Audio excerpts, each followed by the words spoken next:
Welcome back to another episode of Just Say It. I am not joined by Matt Patrick today because Matt Patrick decided to go skiing.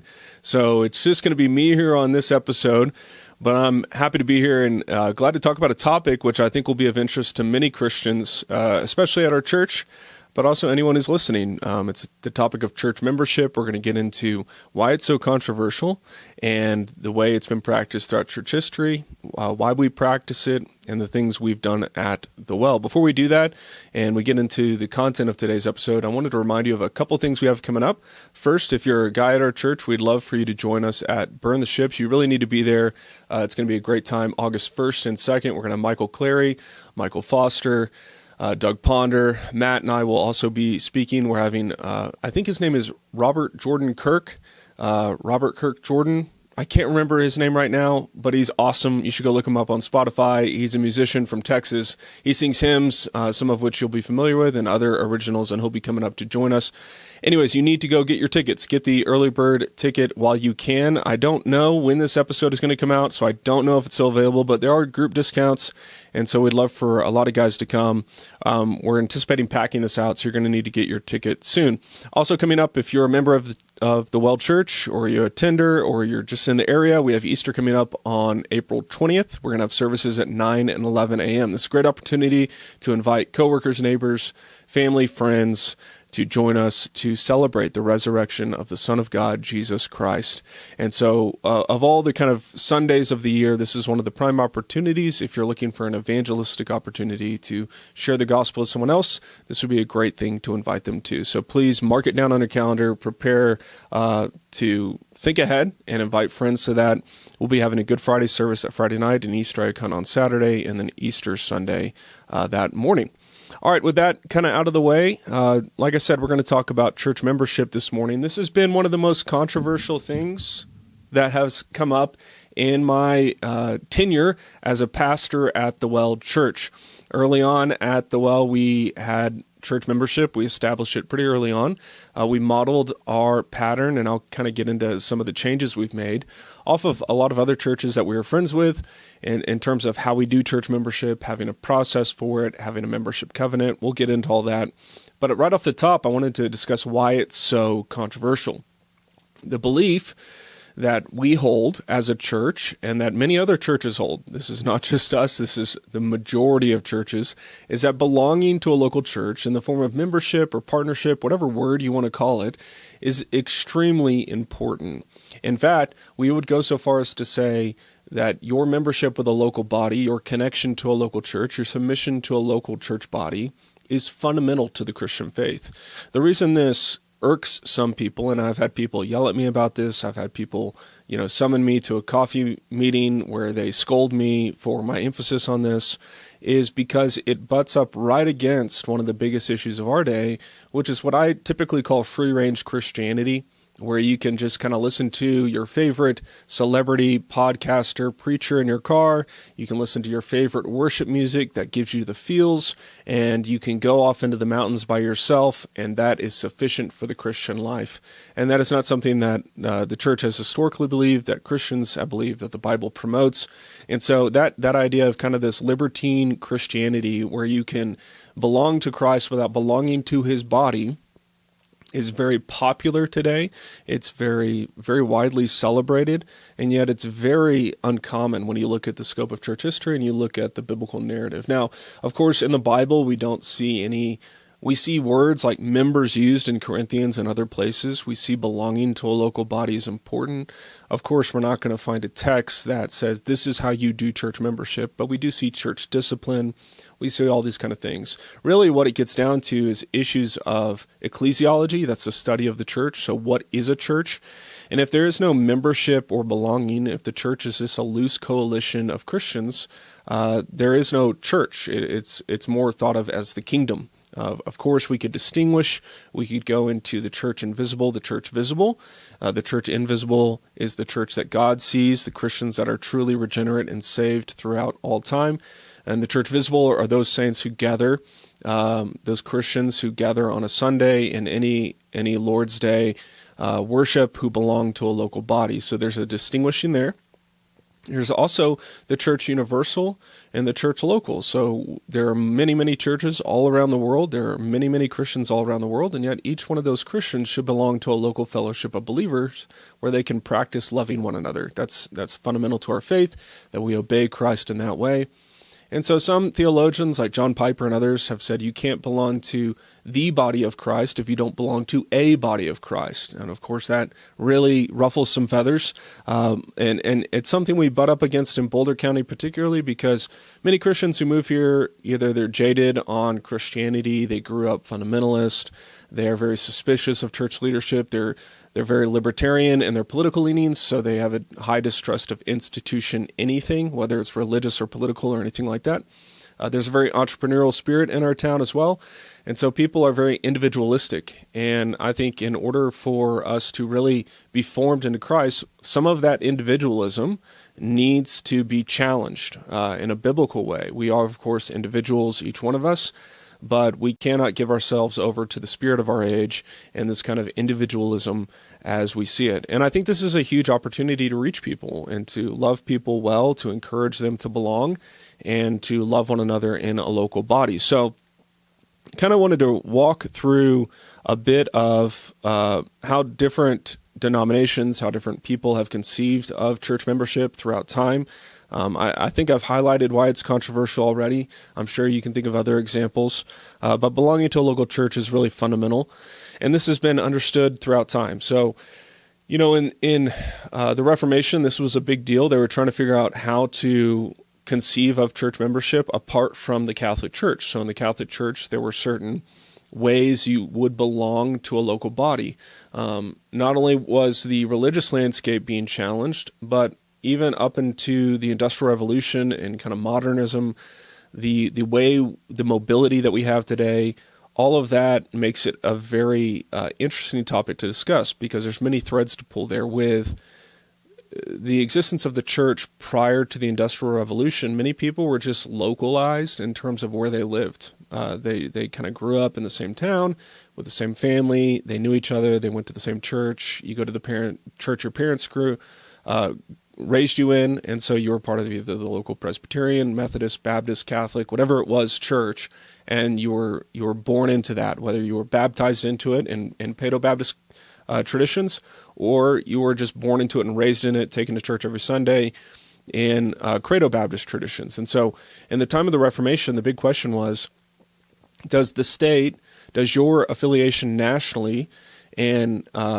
wherever you reside, does that determine your church membership? Because the reason so many people get really, like in Catholic tradition, baptizing your children is like really ramped up as it's a sacrament. It's a means of grace by which, apart from it, you cannot be saved. And so that was being challenged in the Reformation. And so you had all sorts of expressions. You move over to New England, where you have a church that's kind of protesting the Anglican Church, the National Church of England, and they're doing their own thing, and they start inventing, and I don't use that word negatively, but they start creating kind of different ways of how we conceive of membership and belonging to a local body, other than being born in a place and baptized in a local church and belonging to a state church. Instead, they created what they called covenants. They had covenants that they would all agree to and they would sign.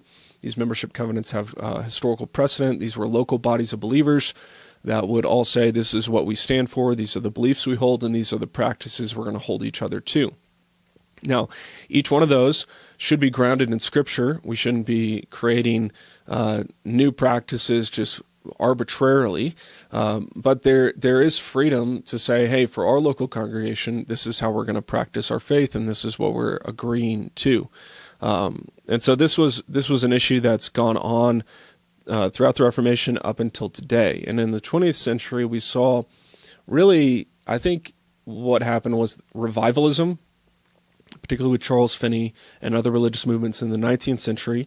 Then you enter into the 20th century with like Billy Graham and other movements like Promise Keepers and other revivalistic ministries where they're going out, they're singing songs, they're preaching the gospel, that kind of thing.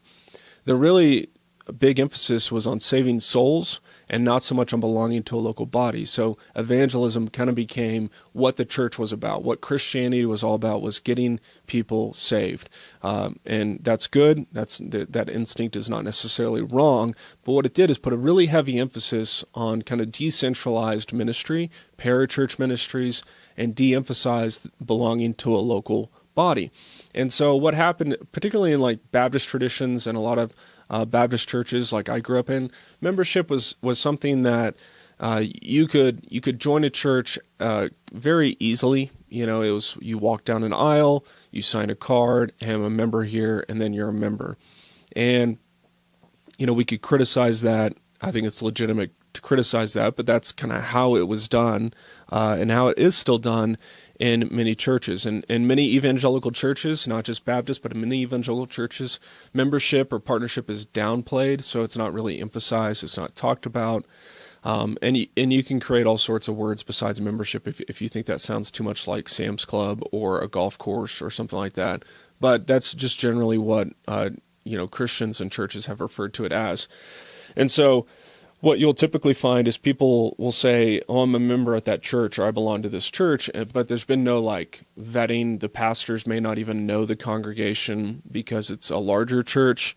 And so you'll get people who say, I go here, they're attenders, they're guests, they participate in the things the church does. They don't really have kind of a system or a process that they've developed to vet people in membership or to welcome people into membership, to clarify what Christians believe.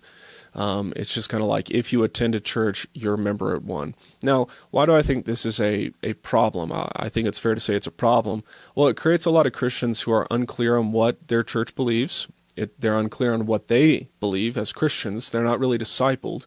And so when we're thinking about church membership, we're really thinking about, how are we being discipled? How are we being formed in our beliefs and our behaviors, our affections for Jesus, and what does it mean to belong to a local body?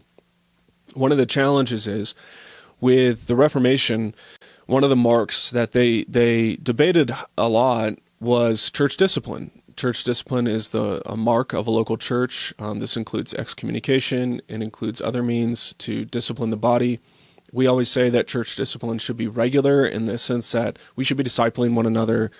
Correction and accountability should be common, not in a harsh way, but just it should be a regular practice of Christians. And so with church discipline, it's very difficult in two fronts. One, if no one really belongs to the church body, if the members of a local body are only either the trustees or the elders or the deacon board, and no one else is really a member, then you really have no pastoral oversight, or you have no responsibility to a local congregation under, who is your flock. So it diminishes and waters down who actually belongs to the body. Church discipline also becomes challenging in a society where you can't really discipline people because they just choose to leave and attend a local church that's different, who does not respect the discipline that was enacted at another local church. And so you'll get people that leave one church, and if they're not put under discipline, they just leave it on bad terms, and they join another local church. They're welcomed. It's all fine. Nobody really enforces it. This is obviously different than the Catholic Church, where if you're put under discipline or excommunicated, that is common knowledge, that is enforced. You are welcome to attend, but you can't take communion, these kind of things. And so we have lots of challenges with exercising church discipline today. It is fundamental, it is crucial for pastors to practice church discipline and for the church to practice church discipline. But those are some of the challenges we face. And so I wanted to talk about kind of how we do membership at our church. This will hopefully we've given enough background that church membership covenants have historical precedent. They've been used for centuries. Belonging to a local church body is important. It's not just important as a contradiction to the world and how it practices human existence and community formation and discipleship, but it's also important biblically. So hopefully we've gotten to that point. If you still have questions or I can clarify anything, let me know. But I wanted to explain how we do membership at the Well and how it's changed over the years. So like I said, when we first started the church, we had a membership process. This was something that was common in many churches like ours. We were taking a lot of cues from other churches and seeing that, a lot of good churches had membership processes. So we adopted a lot of their either covenant documents or processes. So early on, I remember meeting at Wesley Chapel, and I think at that point, it was a 6 to 7 week class. So you went to a membership class. This was not an uncommon practice. It wasn't something we made up. In fact, my church in college, a Southern Baptist church, they had a class. I think it was a 2-week class that you would attend, and you would get clarity on that. That was different than how I was raised in kind of a Southern Baptist megachurch where there was no class. By virtue of your attendance and your giving, you were considered a member of the church. So in this church in college, it was different. And when we started the Well Church, it was a class you attended, and then you would sign a document saying, I'm a member at this church. And the same thing happened at our church. So what were we emphasizing in the class? We were emphasizing mainly doctrine and practice. So it was a way of welcoming you to say, if you want to belong to this local body, here are the expectations, here's what you can expect to be taught, that kind of thing. Our statement of faith back then was, I wouldn't say generic, but it was definitely like still borrowed terminology from a lot of other Bible-believing churches. And so we taught that.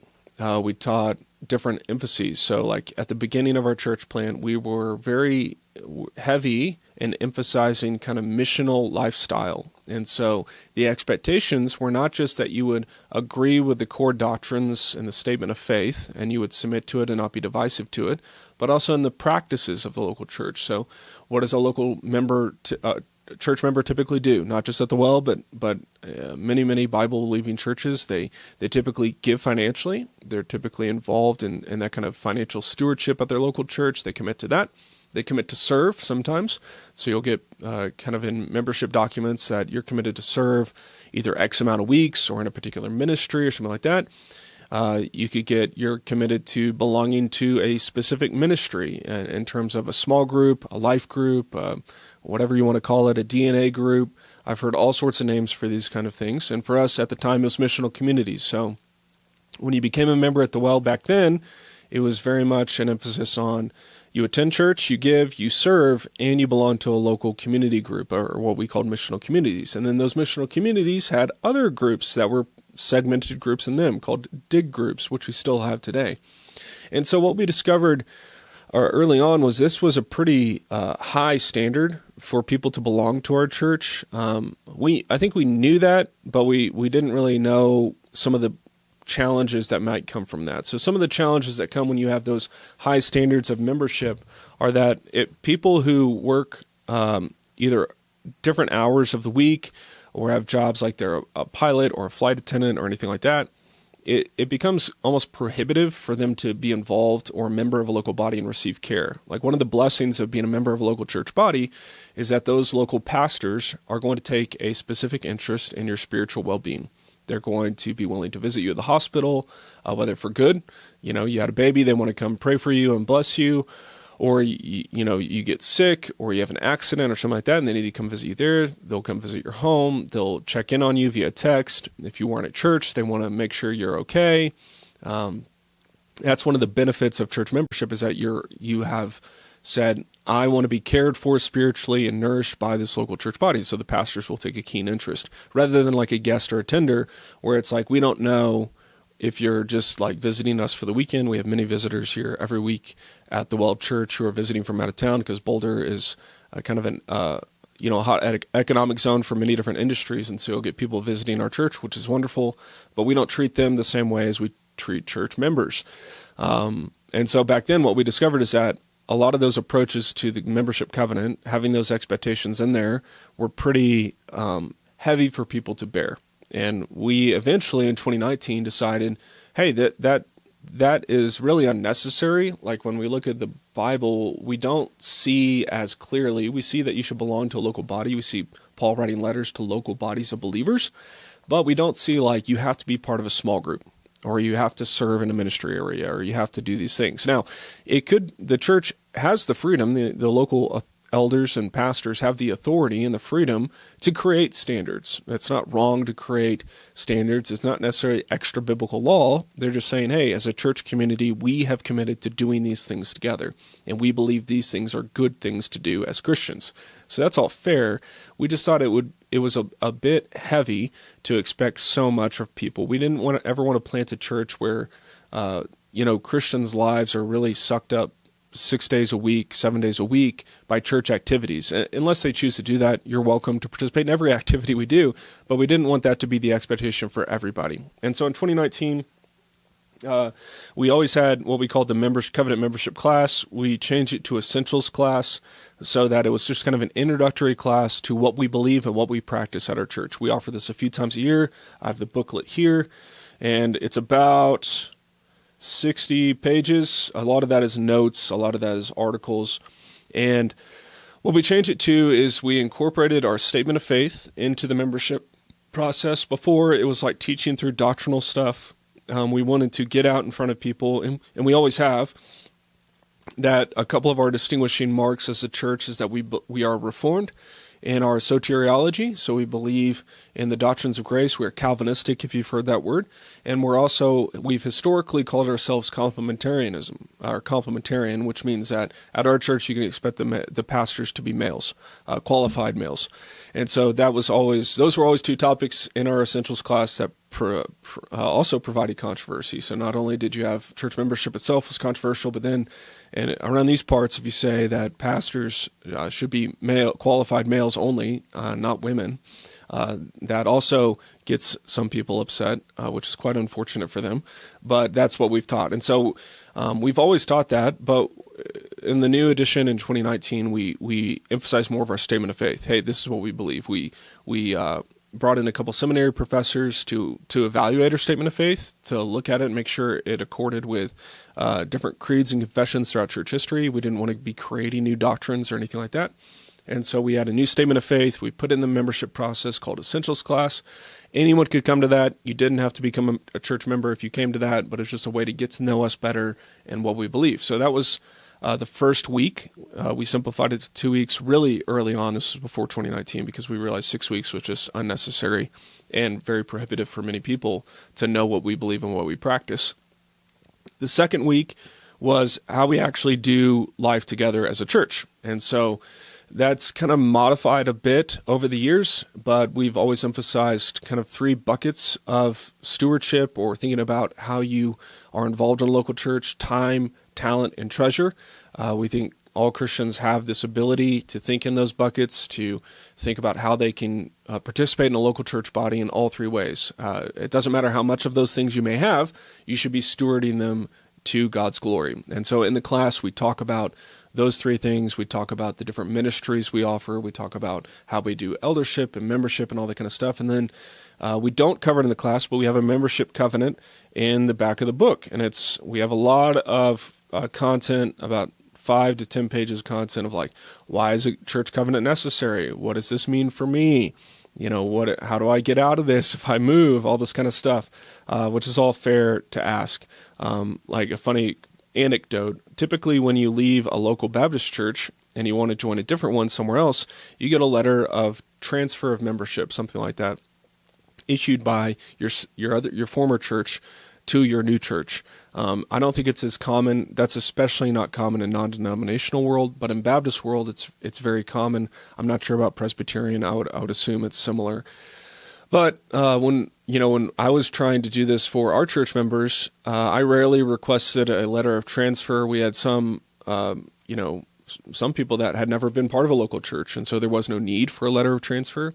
But I decided to initiate it myself, and I wanted to get my membership removed at other local churches and, put on paper here at our church. This was like 5 years into our church plan. And so I remember calling my church that I was a member of in college and was like, hey, do you have me on the roster? I need a letter of transfer. And they were like, well, we need you to request that from the lead pastor of the church. And I was like, that's what I am. Like, how? Okay. So I created a letter and was like, hey, I'd like a transfer of membership to the Well Church.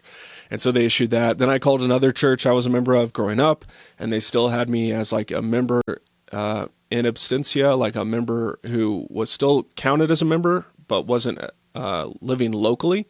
And so I was like, yeah, you can take me off that. I don't live there anymore. I'm a member of another local church. All that's very like nerdy stuff, I guess, pastoral kind of duties, but that's kind of what I did. And so we go through kind of like what it means to belong in the membership covenant.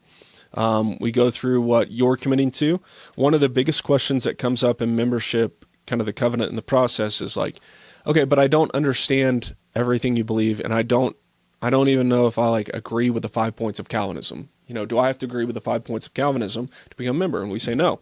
And this is one thing that we've talked about as elders and pastors is like, we want our standards for membership to be clear, to be understandable, but we also don't want to create too high of barriers for people to belong. So, for example, in Presbyterian traditions, sometimes what they'll do is they'll say, look, our church holds to the Westminster Confession of Faith.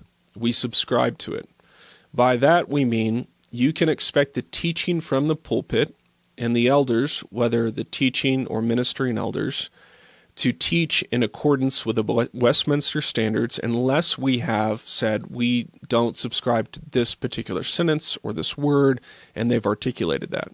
When you become a member of that local church, all you're doing is saying, I agree to submit to the teaching here that accords with the Westminster standards. You're not expected to be an expert on the Westminster standards.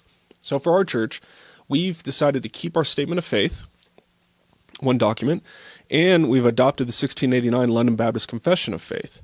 So we could have the option, if we wanted, we haven't at this point, we could have the option of saying, we're just going to do the 1689, and we're going to do kind of like the Presbyterians do and say, hey, this is what you can expect to be taught here.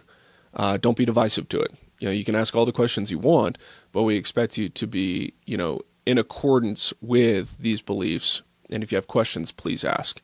And that simplifies the process a lot, because then all of a sudden it's not 2 documents that you're teaching or 2 documents you're emphasizing.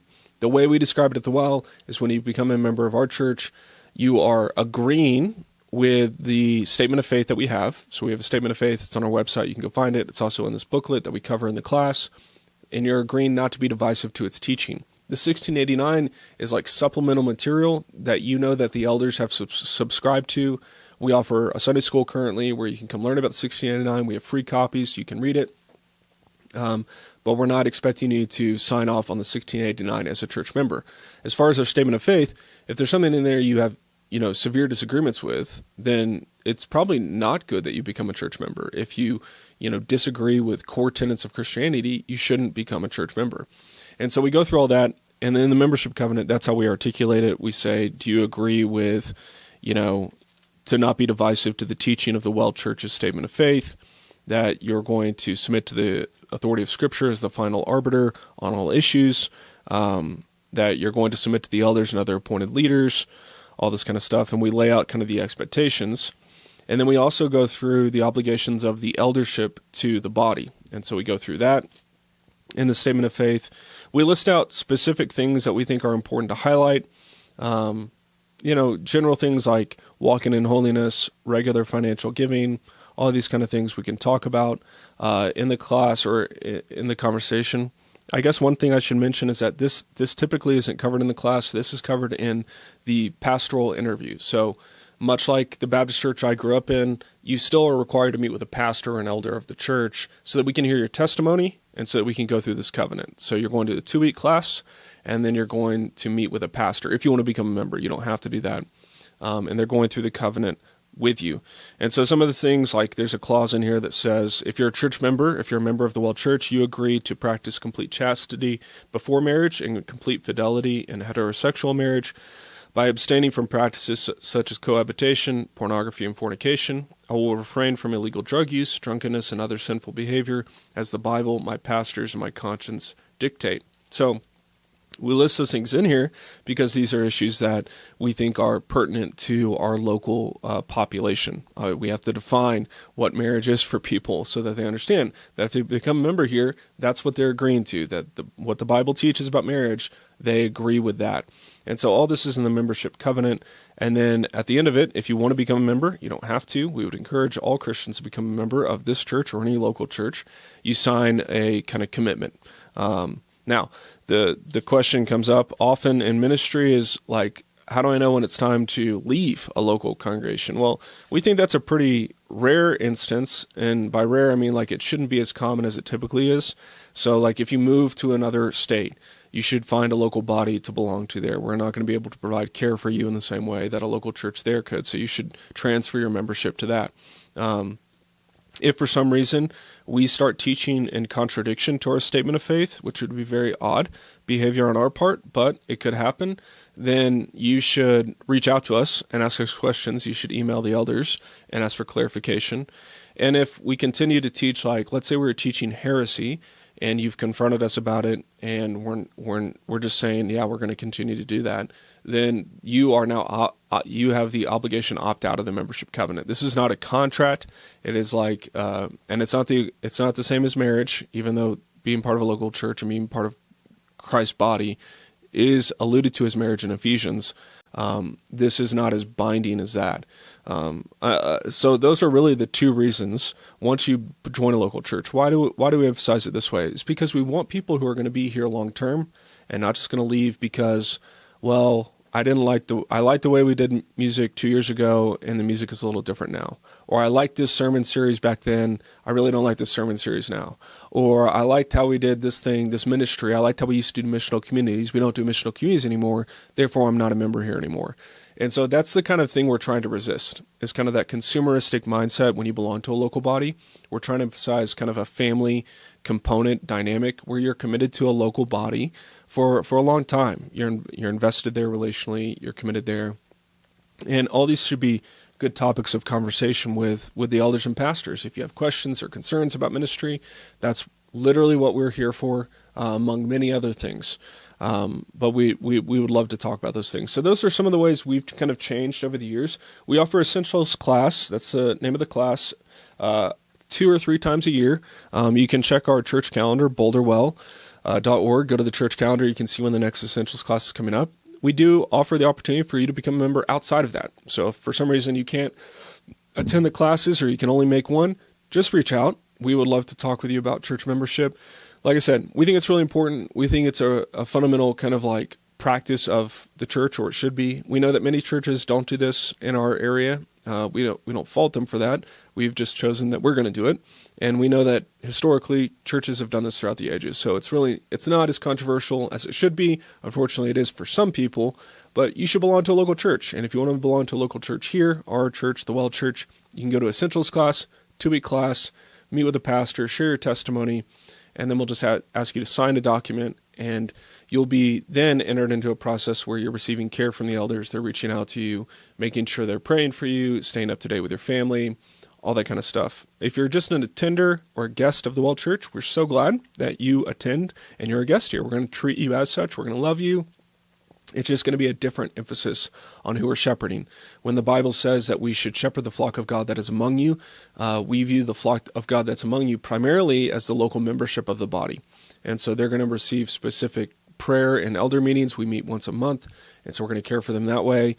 And if you're an attender, we're still going to care for you. We're happy to meet with you, all that kind of stuff. It's just going to be a different kind of relationship. And for some people, that may be all they need for a season. Maybe they're here temporarily. We've had church members, come here for internships for 4 months, and they become a church member, and then they leave after 4 months when their internship is up, and they go back and join a local church somewhere else. So that's really not a problem for us.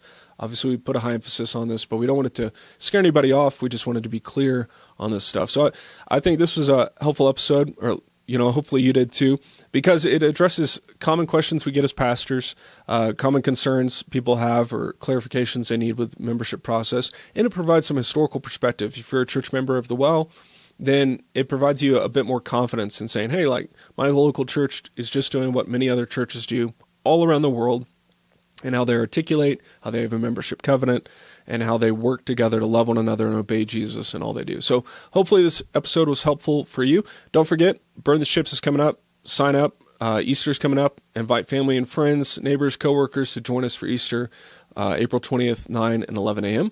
And we will see you next time.